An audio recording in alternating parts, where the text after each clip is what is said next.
Hello and welcome to LifeTalk with Mariette. I am Mariette. I'm so glad you're here. Let me know in the comments or send me a message where you're listening or watching from. I love knowing where my stories find their way.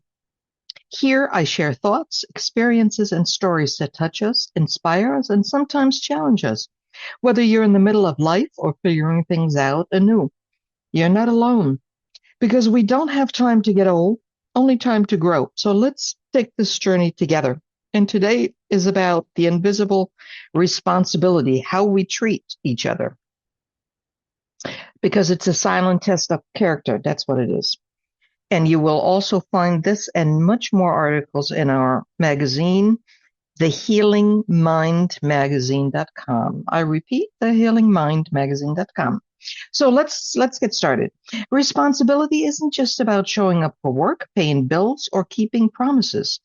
There's a quieter, more personal kind of responsibility, one that plays out in the small everyday moments when nobody's watching.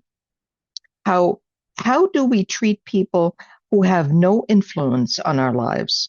The telemarketer on the phone, the cashier at the grocery store, the coworker you don't particularly like, the stranger who cuts you off in traffic.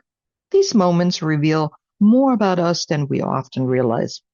In a fast-moving world, many have adopted the mindset of, I don't owe anyone anything.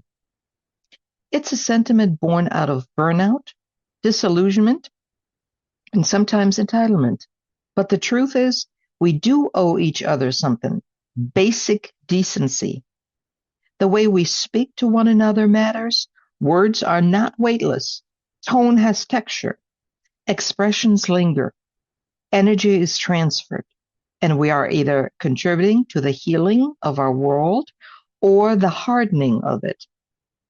When we lash out at others because we are tired, stressed, or wounded, we're passing we're passing the burden forward.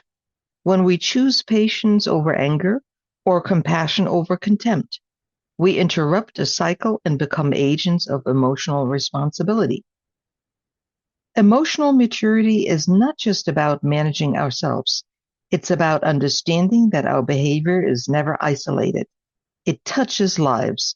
It leaves impressions. It becomes part of someone else's story.